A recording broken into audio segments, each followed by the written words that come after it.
did the county react to the mayor making this declaration the very next day? Did they welcome it with open arms? No.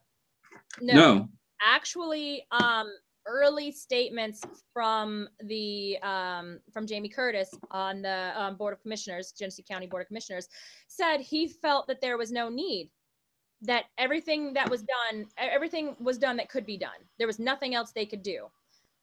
I screamed. I flipped out that he felt that there was no, of course, he doesn't live here. But yeah, he said that there was no reason for it, and that, that they were going to think about it. They were going to review it January 4th at their next meeting, which came with a huge public outcry. There were people that went to his office. Several people that I know very well went to his office and said, no, this is wrong. This is an emergency. You don't look at this when it's convenient after the holidays, because you know what? People are still going to get poisoned over the holidays. Lead isn't going to take a holiday.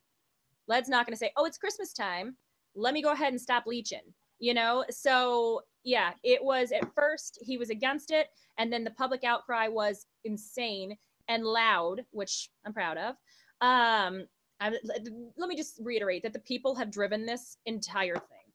The citizens, and that's one thing that Mayor Weaver does point out, the citizens have pushed this entire fight, and they wouldn't be where they were at if it wasn't for the citizens.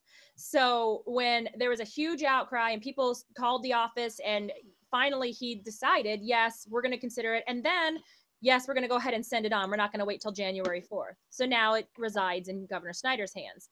But for him to have any kind of resistance to begin with, when Genesee County in October declared this a public health crisis, blew my mind. So coming from a PR standpoint, perhaps think things through before you say them on TV. So, and then he said that the reporters got it wrong, but he was speaking live on television. So I don't know how you can mess that up.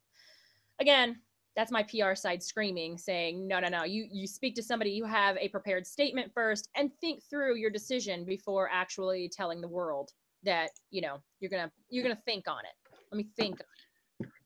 So also on Monday, December the 14th, Michigan Radio came out with their first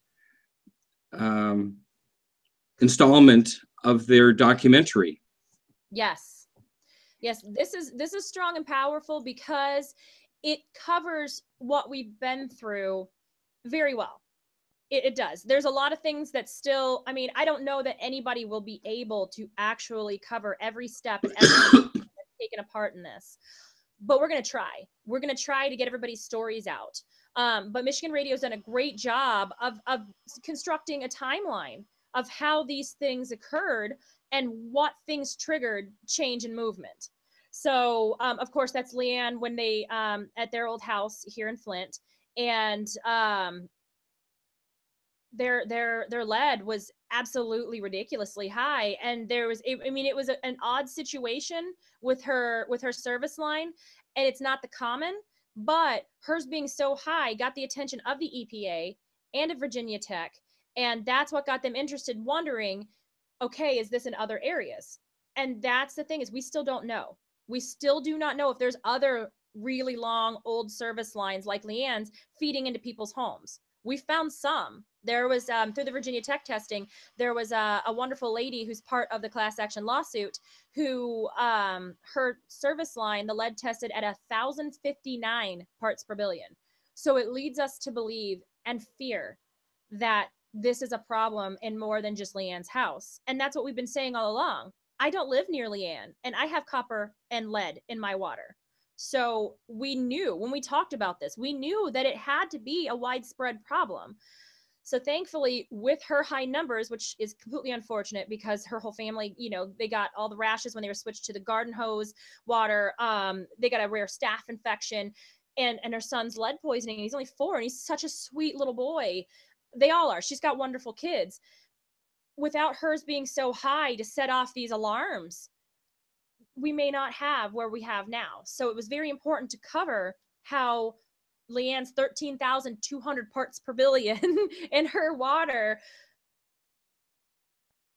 triggered a huge alarm with not the MDEQ like it should have, but the EPA with Miguel del Toro and Virginia Tech. And that was a huge thing that needed to happen, because it wasn't just mildly high, it was unheard of 2.5 times toxic waste high. So I think that was an important thing to start the story, because that's really what got the lead issue out, was unfortunately her pipeline, or her service line.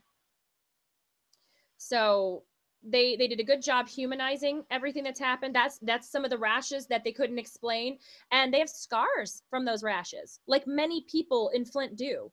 They have scars from rashes caused by the water. And the thing to remember is that it's not just her family. It's people all over the city who thought they were crazy, who thought it was just them. So telling our personal stories, letting them know what happened to this one family, lets people know that they're not alone. That, hey, your hair's falling out, you've got rashes, you've got scars. Guess what? You're not the only one. We were all affected by the water, and there seems to be a lot of common illnesses and ailments from the water, in addition to lead poisoning. So yeah, so I thought that was a fantastic piece. The whole thing, the whole 3-parter was great.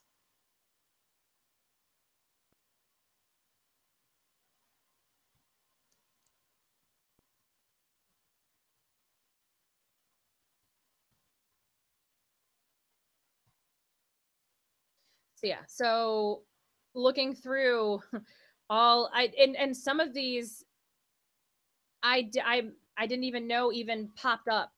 And I'm on Twitter and I'm on Facebook as much as possible. And there's articles that, and when you sent me the list, I was like, wow, I need to read that.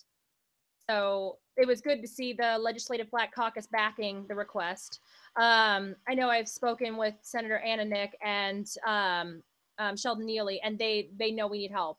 And so we need as many legislators behind us as we can possibly get. Again, we just all have to push Governor Snyder to move this forward. So yeah, I'm just scrolling through this. There's just so many, which is great. This is fantastic. So let's see.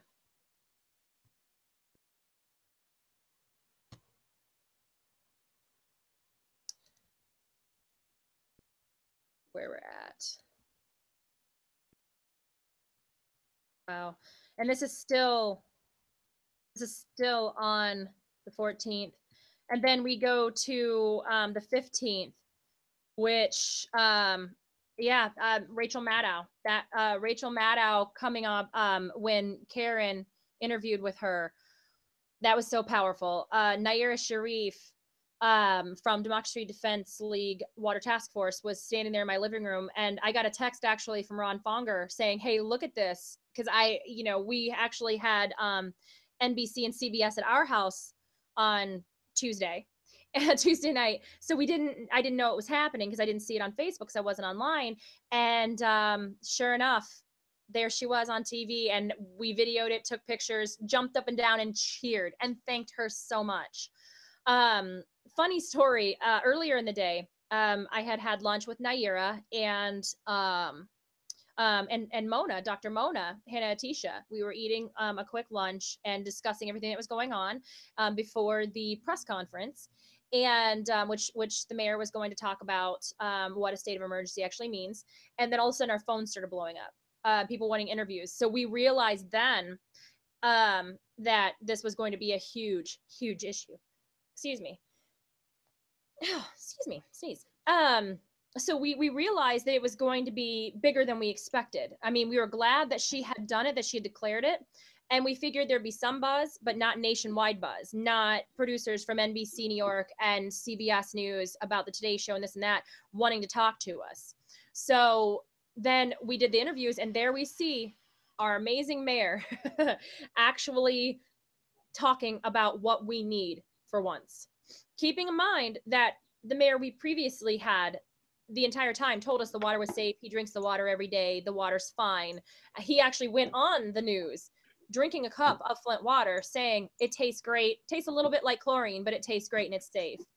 So to have someone who's been in office for just over a month say, we are in a state of emergency, we need help, we need help more than what the city and county can actually do on our own, was huge. And I guess whatever it did, whatever happened for the national media, for Rachel Maddow to pick it up, awesome.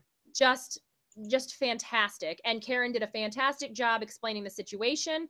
And you could see the concern on Rachel's face, which was great, because then she followed up with Dr. Hannah Atisha and did an interview with her.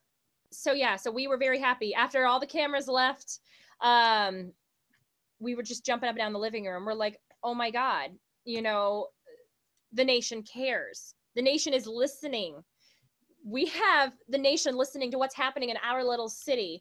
And after feeling like no one's cared for so long, boom, there it is on MSNBC.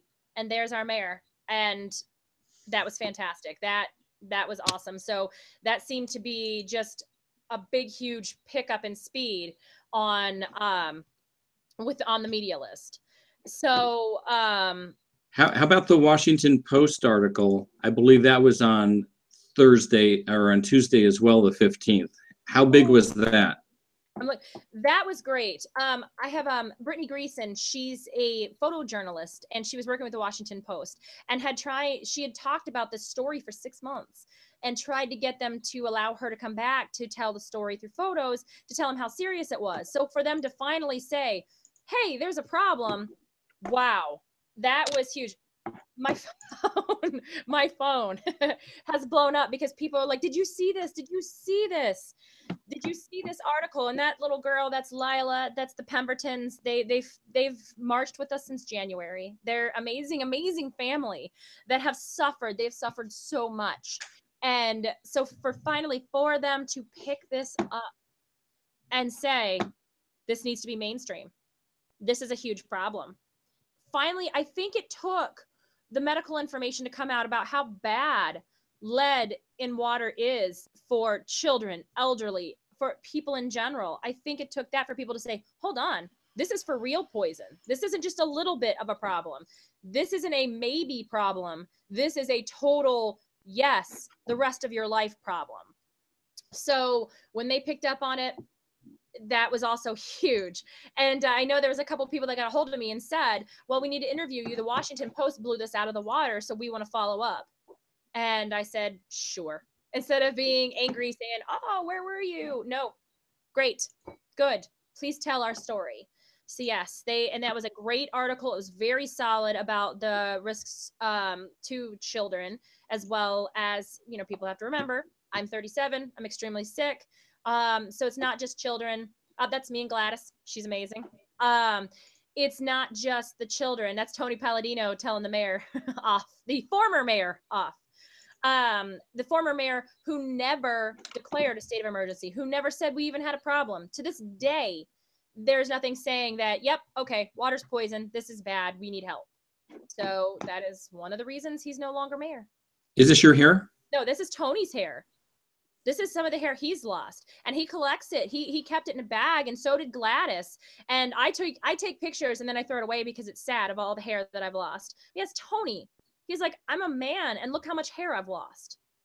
You know, and that's one thing is that people got to realize, you know, it's a huge deal. It's a huge problem. You know, it's horrifying how much your body has changed because of the toxins in the water. Can you talk about Eric Mays? He doesn't seem to be getting too much press as the citizens these days. Eric I first met him in January at that very first protest. He told me he was a city council person. We joked about our last names being the same. And he ran for mayor.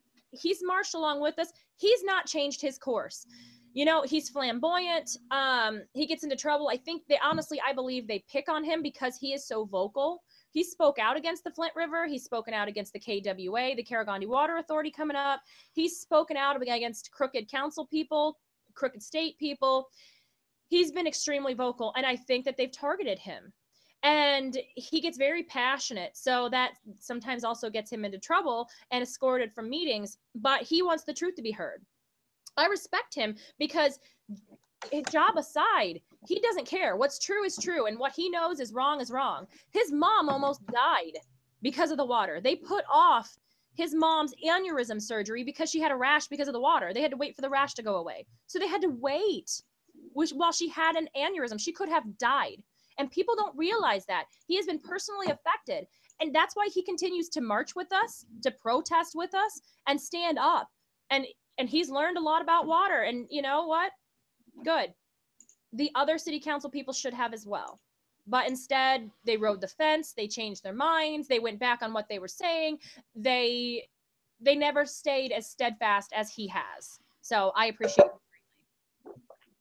Talk about this picture. Oh, that's one of the many, many water pickups and delivery. Since the beginning of this year, we have had so much help. We've had community organizations from outside of Flint even sending us water. There are places that you can go pick up water, and no, you don't have to show your ID. You don't have to show this. They just want to get it to the people who need it. That to me means a lot. And the fact that these places are spending all this money and donating all this water, that has gone on all year. We've had water donations from people in West Virginia who have had the huge water issues, sending us water to get to the people who need it. Unfortunately, we still need a way to get the water to the people who can't come pick it up, because it's really hard to take the jugs of water and the cases of water on the bus or walk. So we still need some kind of transportation system to get the filters and the water to the citizens. And that's another thing that we can hopefully get through FEMA or whatever kind of federal help we can get through this state of emergency. But there are a lot of people, shut-ins, the elderly, the most vulnerable, who can't get their filters and cannot get the water by themselves. So yeah, it's been fantastic. And this is when the TTHMs came out, the total trihalomethanes. The water's not safe. It hasn't been. It's still not. So after 20 months, you'd think that it would be fixed by now. But because of cover-ups and media caps and blackouts, no. And a lot of it's because of the lies. You know, when the MDEQ is supposed to be in charge of this, and they lie straight out saying, relax, you have nothing to worry about. Everybody who's saying the water's unsafe, all these experts, they're liars. We're the MDEQ. Trust us. We're paid for by the state who put you in this situation, but trust us. Let's move on to the 16th on Wednesday. Why don't you pick an article or something to highlight from Wednesday? Oh, wow. Off the list. I absolutely love Anjali Weicker from the NRDC. Again, I'm working with them in a lawsuit against the city and state to basically, that lawsuit, which is the Natural Resources Defense Council and the ACLU of Michigan, Concerned Pastors for Social Action, and me as the damaged citizen, that's my new name. It's a lawsuit to enforce the lead and copper rule, to tell them you have to test right, and you need to be transparent. You need to tell people why you're testing, why you're throwing out the test results, because they threw out Leanne's high test results. They threw it out and said, oh, she's got a little cheapy inline filter, but her lead was still so high even with the filter. They should have, the point of the lead and copper rule and for the MDEQ is to find the worst case scenario and fix it and make sure it's not happening other places. Not do the opposite and cover it up. So we had filed an emergency petition, I believe back in October, for the EPA to come in and take over and make them do their job. This was a petition, and we finally heard back this week. And they said, oh, the EPA said, oh, well, the city's adding corrosion control, so let's see how that goes. Oh, we screamed. We're like, wait a second, it's been a wait and see game since the beginning. And what we see is horrifying. So she let them know. She's like, this is an embarrassment. This is a failure on the EPA's part. The EPA is supposed to be in charge and monitoring the MDEQ, which has completely failed at their job. So now we're just moving forward with a lawsuit, saying, okay, if you're not going to start testing the schools like you're supposed to, if you're not going to take out the loopholes, like the smallmouth bottles that they're still passing out, and the pre-flush method, and the cap on stagnation, if you're not going to take these out, and if you're not going to be transparent about your testing, we're just going to have to sue you. we're going to have to force oversight because you're not doing your job and you're continuing to put people in danger. So when Anjali came out with that, that was great. She tore the EPA a new one, and it was well deserved. So that's one of my favorite ones from the 16th.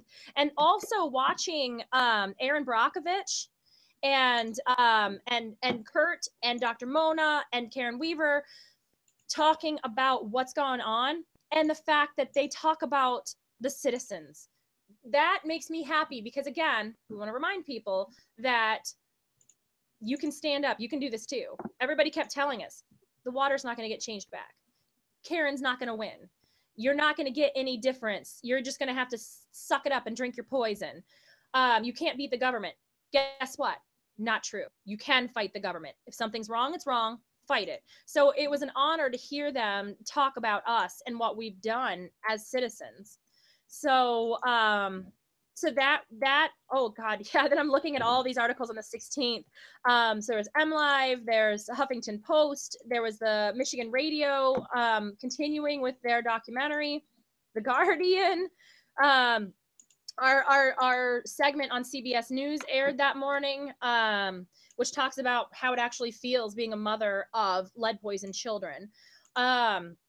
Rhonda Kelso also has a lead-poisoned child, and she's part of the class action lawsuit. She's one of the class representatives because her child is sick as well. So we got to speak up on how we felt. You know, activists aside, this is how we feel as mothers. We feel helpless, angry, sad, this whole wide range of emotion. And people need to know that too.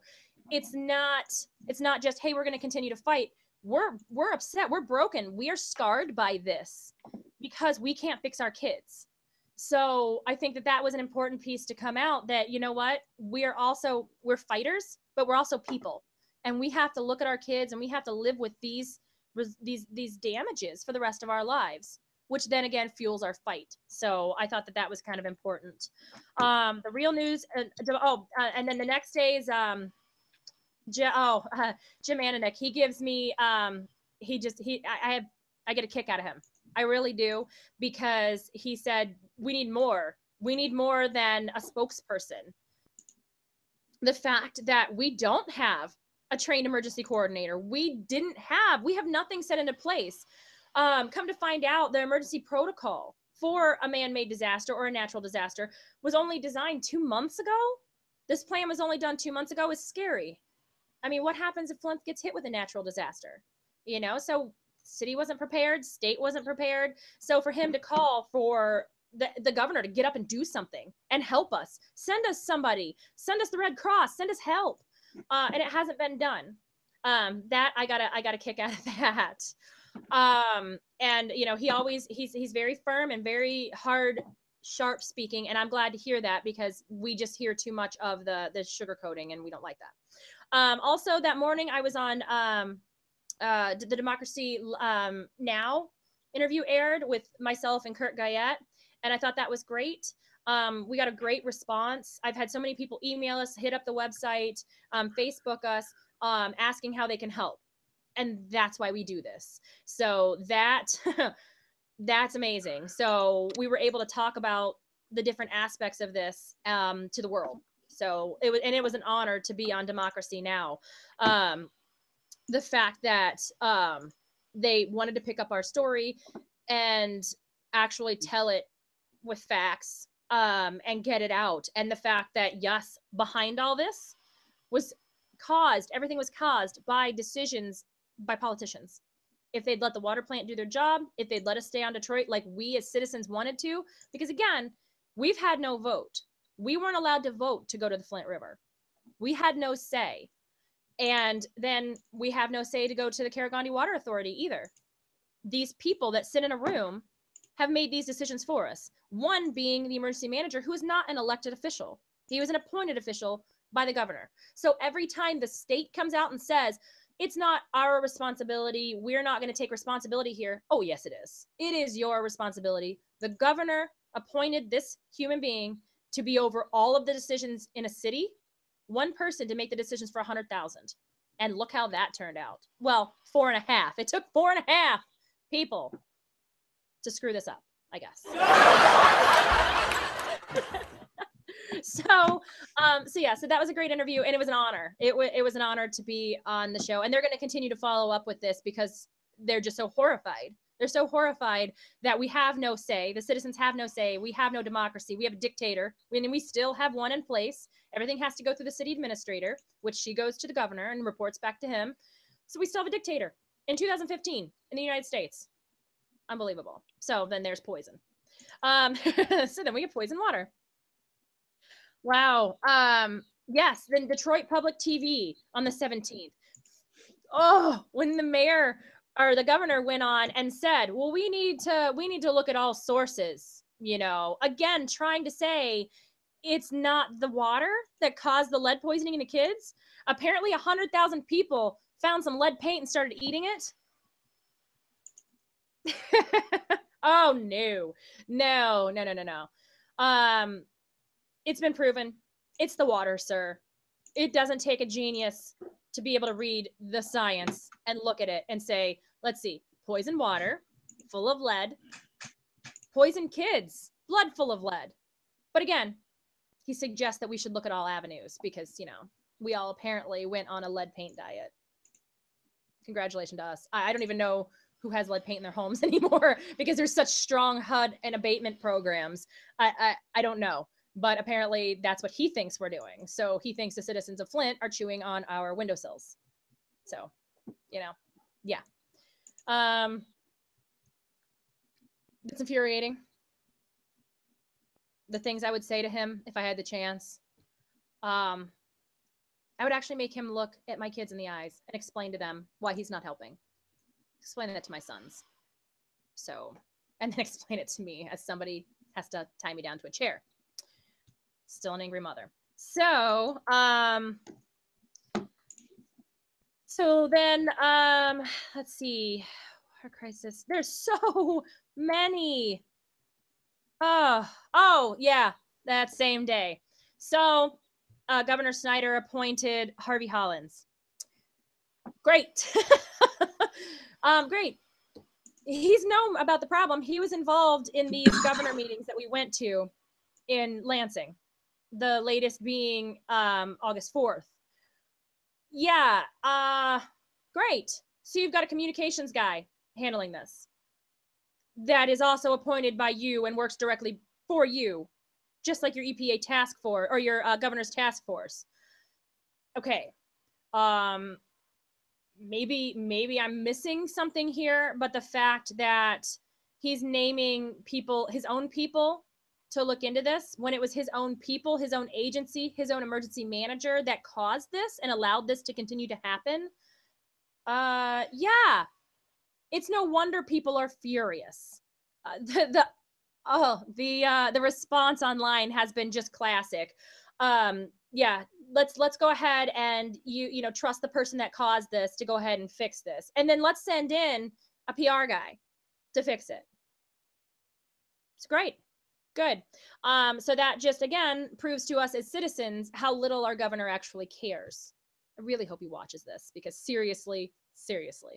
On the 17th was a busy day. The EPA task force recommendations. The recommendations is to come up with more plans. Come up with more plans. Let's plan. Let's come up with some more plans. We'll come up with some more details for the beginning of the year. What have you been doing? We already know. Thank you to FOIAs from the ACLU of Michigan. Melissa, what line is that? So I can bring up the article. That is 36. 36. Okay, go ahead. Yeah. So when they talk about what they're going to do and what they found out, they're angry about what's happened. Great. We've been angry for a long time. Catch up with us, please. Hurry up. And they're trying to figure out what happened. We know what happened. We've read the emails. They lied. They tried to save money and they tried to cover it up. The pipes got destroyed. We're still in this position. We're glad you finally caught up. How about some real answers? How about some real actions? But honestly, there's a lot of people like me that was concerned nothing was going to come out of this anyways. It was another just ploy to just throw on some more stuff. Here, let's do some more stuff. Let's have some more meetings. Let's do some more investigations. It's already been done. We have it in black and white. FOIAs. They're public. Read them. You can get caught up. And they went around and talked to people. They asked to talk to me. And they got the background information from the people that were in the middle of this, but they haven't talked to the citizens. That's a problem.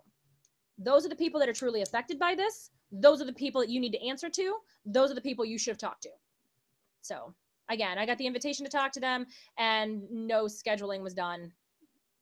They haven't responded to my attorneys. So yeah, whatever.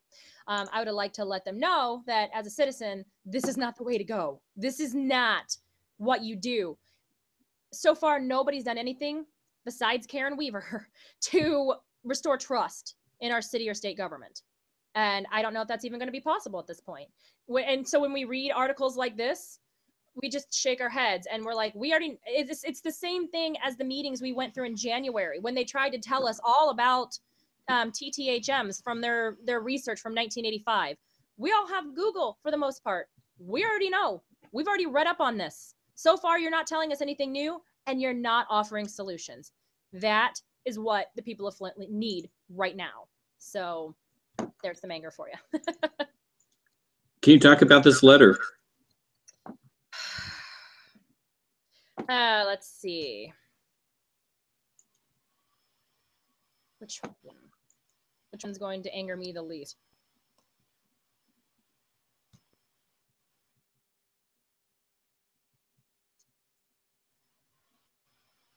Do you see the screen? Yes. And the letter from the governor?